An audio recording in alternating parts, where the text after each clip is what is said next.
औज़ुबिल्लाहिमिनश्शैतानिर्रजीम बिस्मिल्लाहिर्रहमानिर्रहीम। अस्सलाम वालेकुम। मैं सरफराज अहमद में और आपकी खिदमत में हाज़िर हूँ और आज का हमारा हेल्थ साइकोलॉजी के सिलसिले का अगला लेक्चर कॉर्नरी हार्ट डिज़ीज़ है। कॉर्नरी हार्ट डिज़ीज़ का हेल्थ साइकोलॉजी के अंदर क्या रोल है और इसके साइकोलॉजिकल रिस्क फैक्टर्स जो एसोसिएटेड होते हैं कॉर्नरी हार्ट डिज़ीज़ के साथ वो क्या होते हैं, इस बारे में हम आज डिटेल में इस चीज़ को स्टडी करेंगे। तो आइए आज के लेक्चर का आगाज़ करते हैं और कॉर्नरी हार्ट डिज़ीज़ के बारे में डिटेल में जानते हैं। कॉरोनरी हार्ट डिज़ीज़ एक कॉमन और सीरियस कंडीशन है जो कि कैरेक्टराइज्ड होती है, जिसमें कि एक प्लैक्यू बिल्टअप हो जाता है, यानी रुकावट आ जाती है किसी भी मवाद की वजह से, जो कि कॉर्नरी आर्टरीज़ के अंदर, यानी जो हमारी कॉरोनरी आर्टरीज़ होती हैं उनके अंदर वो प्लैक्यूस आ जाते हैं और इसकी वजह से जो ब्लड का फ्लो है हार्ट की तरफ, जो हार्ट मसल्स की तरफ जाता है, वो उसमें कमी वाक़ हो जाती है। तो हेल्थ साइकोलॉजी एक सिग्निफिकेंट रोल प्ले करती है अंडरस्टैंडिंग करने में, प्रिवेंशन में और मैनेज करने में, कि हमने इसको कैसे पता लगाना है, किस तरह से हमने इसको समझना है कि ये क्या होती है और इस किस तरह से हम इसकी प्रिवेंशन यानी रोकथाम कर सकते हैं और किस तरह से हम कोरोनरी हार्ट डिजीज़ जो होती है उसको मैनेज कर सकते हैं, उसके साइकोलॉजिकल फैक्टर्स को एड्रेस करके जो कि कंट्रीब्यूट करते हैं इसकी डेवलपमेंट में और इसके इम्पैक्ट में। तो जो हमारी कोरोनरी हार्ट डिजीज़ है, बेसिकली इसको कोरोनरी आर्टरी डिजीज़ भी कहा जाता है, सीएडी भी कहा जाता है और इसको इस्केमिक हार्ट डिजीज़ भी कहा जाता है। इस्केमिक हार्ट डिजीज़ एक मेडिकल कंडीशन है जो कि अकर होती है जब ब्लड वेसल्स जब ब्लड वेसल्स जो सप्लाई कर रहे होते हैं हार्ट मसल्स को, यानी ब्लड वेसल्स जो सप्लाई हो रही होती हैं हार्ट मसल्स में, नहीं हमारी जो कॉरोनरी आर्टरीज जिनको कहा जाता है, कॉरोनरी आर्टरीज जिनको कहा जाता है, अब वो नैरो हो जाती हैं, तंग हो जाती हैं या ब्लॉक्ड हो जाती हैं। तो कॉरोनरी आर्टरीज जो होती हैं वो रिस्पॉन्सिबल होती हैं कि वो सप्लाई देती हैं ऑक्सीजन की और न्यूट्रिएंट्स की जो हमारे हार्ट मसल्स होते हैं उनको, और ये इसकी वजह से जो फंक्शन है वो प्रॉपरली हो रहा होता है हमारे जो हार्ट का। तो जो हमारी CHD है यानी coronary heart disease typically develop होती है लंबे अरसे में और इस प्रोसेस को जो है आर्थरोस्क्लेरोसिस कहा जाता है। एक प्रोसेस होता है बेसिकली, उसके ज़रिए से ये तो आर्थरोस्क्लेरोसिस जो है एक ये जो प्लैक्यू बिल्डअप होता है, प्लैक्यू जो होते हैं कम्बिनेशन होता है जिसमें कोलेस्ट्रोल, फैट, कैल्शियम और अदर सब्सटेंसेस जो हमारी नाकस खुराक खाने की वजह से, नाकस मटेरियल की वजह से, और जो हम अच्छी खुराक नहीं लेते, या जो हम जो हमारी इसको आप कह सकते हैं अनहाइजीनिक फूड्स होती हैं, लो लेवल्स ऑफ कोलेस्ट्रॉल, जो फैट्स और वो सारी जो हम ऑयल और कुकिंग ऑयल की सूरत में इसमें इस्तेमाल करते हैं, और बहुत सारी इसकी वजूहत हैं। अब ये क्या कर देती हैं, ये इनर वॉल जो होती हैं कॉरोनरी आर्टरीज की, उनमें ये बिल्टअप हो जाता है, बन जाता है। तो ये जो प्लैक्यू बिल्टअप ये नैरो कर देता है आर्टरीज को, रिड्यूस कर देता है ब्लड फ्लो को हार्ट की तरफ। तो इन कुछ केसेस के अंदर जो ये रप्चर हो जाता है, जो प्लैक्यू रप्चर और लीडिंग, इसकी वजह से एक फॉर्मेशन ब्लड क्लॉट बन जाता है और ये फर्दर ब्लॉक कर देता है आर्टरीज़ को। तो ये जो रिड्यूस्ड ब्लड फ्लो होता है हार्ट मसल्स को, इसकी वजह से चेस्ट पेन होती है, डिस्कम्फर्ट होती है, जिसको कि एंजाइना बोला जाता है। एंजाइना एक चुभन वाली पेन होती है, और ये इसमें अगर एक कॉरोनरी आर्टरी जो है कम्प्लीटली ब्लॉक हो जाए तो इसकी वजह से हार्ट अटैक, जिसको मायोकार्डियल इन्फेक्शन कहा जाता है साइंस की ज़ुबान में, बायोलॉजी की ज़ुबान, जहाँ जहाँ पर एक portion of the heart muscle जो है वो डैमेज होता है या ख़त्म हो जाता है किसी भी ब्लड सप्लाई की लैक की वजह से या उसकी कमी की वजह से। अब हम स्ट्रेस के रोल को देखते हैं कि जो हमारी कोरोनरी हार्ट डिजीज़ है, या जिसको कॉर्नरी हार्ट डिजीज़ भी बोलते हैं, ये इसमें स्ट्रेस का क्या रोल है।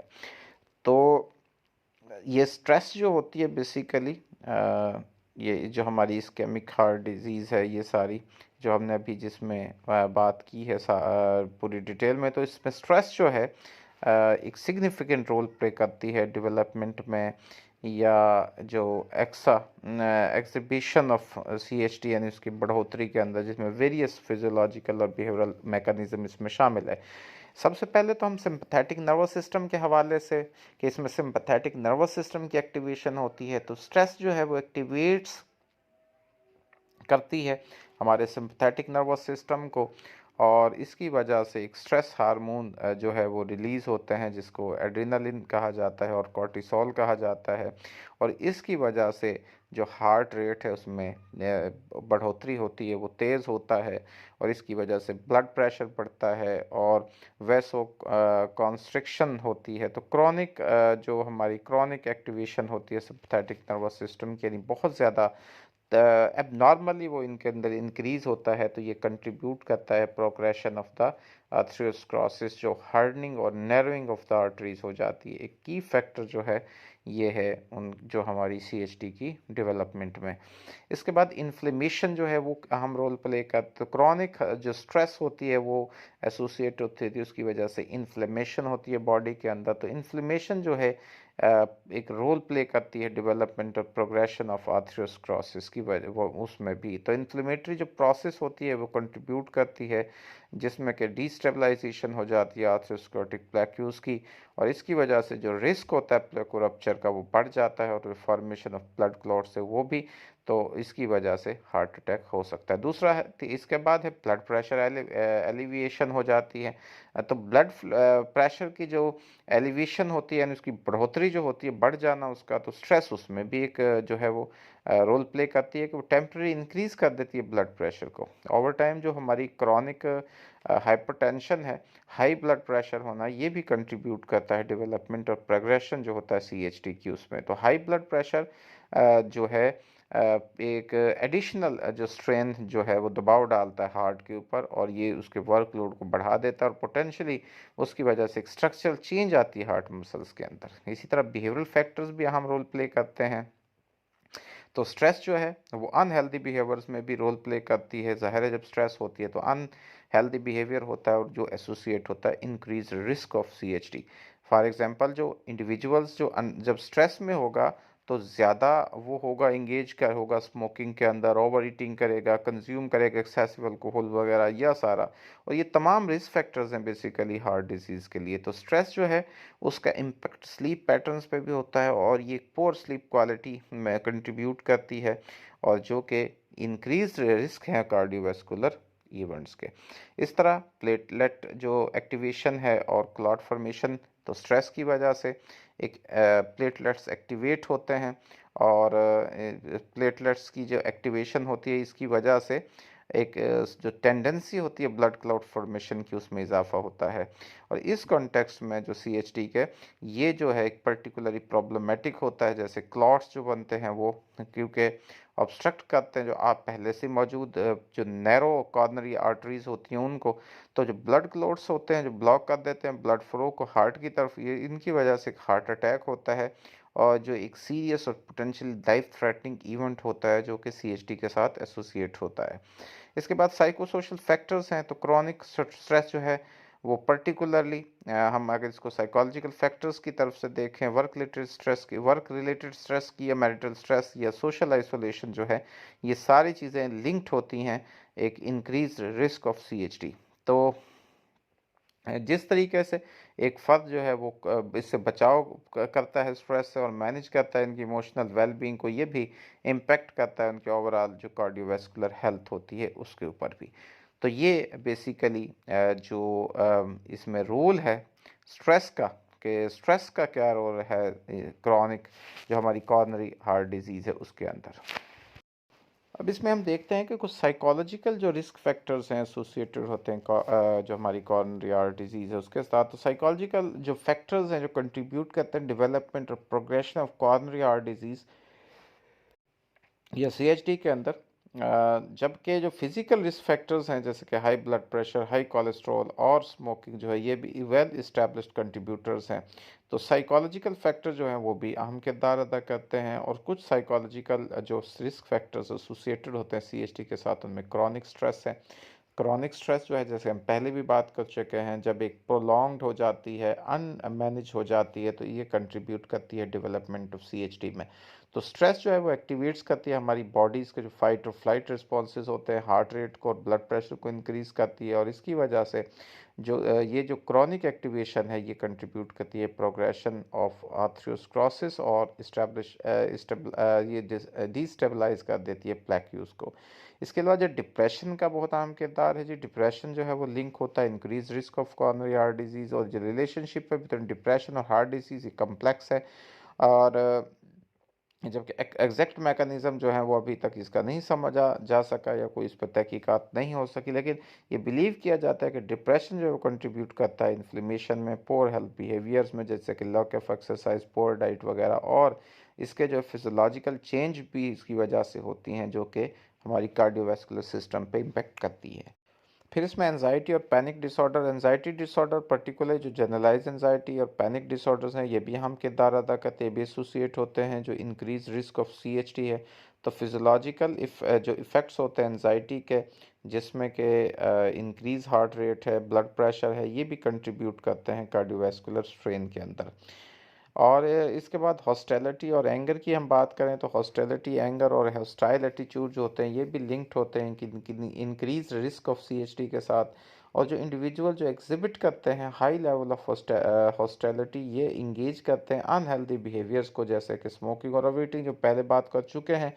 और इसकी वजह से एक फिजियोलॉजिकल चेंजेस जो उनको एक्सपीरियंस करते हैं जो कि नेगेटिवली इम्पेक्ट होते करते हैं कार्डियोवैस्कुलर हेल्थ के ऊपर। इसके अलावा सोशल आइसोलेशन और लैक ऑफ सोशल सपोर्ट जो है ये भी हम कंट्रीब्यूटर्स हैं, बेसिकली सोशल फैक्टर्स जो है इन्फ्लुएंस करते हैं हार्ट अटैक के हालत, जो हमारी हार्ट हेल्थ है उसके ऊपर। तो सोशल आइसोलेशन और लैक ऑफ सोशल सपोर्ट और फीलिंग ऑफ लॉनलीनेस जो है ये एसोसिएट होती हैं इंक्रीज रिस्क ऑफ सीएचडी के साथ। स्ट्रॉन्ग सोशल कनेक्शंस दूसरी तरफ जो होते हैं वो लिंक करते हैं बेटर कार्डियोवैस्कुलर जो आउटकम्स होती हैं उनकी। अब इसमें टाइप ए बिहेवियर पैटर्न्स होते हैं। टाइप ए बिहेवियर पैटर्न्स के अंदर आता है जी जो कम्पिटेटिवनेस है, इम्पेशंस है, सेंस ऑफ टाइम अर्जेंसी है, ये भी एसोसिएटेड होते हैं इंक्रीज रिस्क ऑफ सीएचडी। अब टाइप ए इंडिविजुअल जो होते हैं वो इंगेज होते हैं स्ट्रेस इंड्यूसिंग बिहेवियर्स के साथ, और ये कंट्रीब्यूट करते हैं कार्डियोवैस्कुलर प्रॉब्लम्स के अंदर। जो स्ट्रेस इंड्यूसिंग बिहेवियर यानी छोटी छोटी बातों पर स्ट्रेस लेना और इस तरह का जो बिहेवियर होता है। कोपिंग मैकेनिज्म्स की अगर हम बात करें तो जिस तरह से इंसान कोप अप करता है, बचाव करता है स्ट्रेस के साथ, ये भी इम्पेक्ट करते हैं उनकी कार्डियोवैस्कुलर हेल्थ के ऊपर। तो मेल अडेप्टिव जो कोपिंग मैकेनिज्म्स हैं, जैसे कि कई लोग जो होते हैं जब उनको स्ट्रेस होती है तो उससे कैसे बचते हैं, जो अल्कोहल का यानी शराब नोशी शुरू कर देते हैं, या स्मोकिंग है, या ओवर ईटिंग है, या कुछ और तरह की ट्रंकुलाइजर्स और ये चीज़ें लेना शुरू करते हैं, ये भी जो है सीएचडी की डेवलपमेंट में अहम किरदार अदा करते हैं। कुछ पर्सनैलिटी ट्रेट्स भी होते हैं, कुछ पर्सनैलिटी ट्रेट जैसे कि परफेक्शनिज्म होती है, हर चीज़ में परफेक्शनिज्म देख रहे थे, हाई लेवल ऑफ न्यूरोटिसिज्म है, ये भी लिंक करते हैं इंक्रीज रिस्क ऑफ सीएचडी के साथ। ये जो ट्रेट्स हैं ये एसोसिएटेड होते हैं स्ट्रेस और अनहेल्दी बिहेवियर्स के साथ। तो ये चीज़ें हैं जी जो हमने आपके साथ डिस्कस की हैं डिटेल में कि इसका रोल क्या है स्ट्रेस का सीएचडी में, और इसमें जो साइकोलॉजिकल फैक्टर्स हैं वो किस तरह हैं। तो ये इंपॉर्टेंट नोट करने की, जो हमारे साइकोलॉजिकल फैक्टर्स हैं ये इंटरेक्ट करते हैं ट्रेडिशनल रिस्क फैक्टर के साथ, और ये कम्प्लेक्स जो है वेब ऑफ इन्फ्लुएंस जो हार्ट हेल्थ पे ये डालते हैं। और जो रिलेशनशिप है बिटवीन साइकोलॉजिकल फैक्टर्स का और सीएचडी का, ये मल्टी फैक्टेड और नॉट फुली अंडरस्टैंड है, अभी तक इसको समझा नहीं जा सका। लेकिन फिर भी जैसे हमने बात की कि ये सारी चीज़ें और जो हमारा इसमें लाइफस्टाइल, हेल्दी लाइफस्टाइल्स हैं, ये सारे बहुत अहम किरदार अदा करते हैं इसको मैनेज करने में, इनके रिस्क फैक्टर्स को, और इसकी वजह से हम इससे बचाव करते हैं। इंडिविजुअल जो एक्सपीरियंस करते हैं साइकोलॉजिकल डिस्ट्रेस, उनको लाजमी तौर पर सपोर्ट चाहिए हेल्थ केयर प्रोफेशनल से, जिनमें मेंटल हेल्थ स्पेशलिस्ट हो सकते हैं, और अप्रोप्रिएट असेसमेंट और इंटरवेंशन उनको करवानी चाहिए जो लोग भी साइकोलॉजिकल डिस्ट्रेस का शिकार हैं। Thank you. आप लोगों ने ये लेक्चर सुना, उम्मीद है कि आप लोगों को ये लेक्चर पसंद आया होगा और आपने कॉर्नरी हार्ट डिजीज़ के बारे में डिटेल में समझा होगा। अल्लाह ताला से दुआ है कि अल्लाह ताला आपकी ज़िंदगी में आसानी नसीब फरमाए और आपको आसानियाँ तकसीम करने की तौफीक नसीब फरमाए। आपका बहुत शुक्रिया। अल्लाह हाफ़िज़।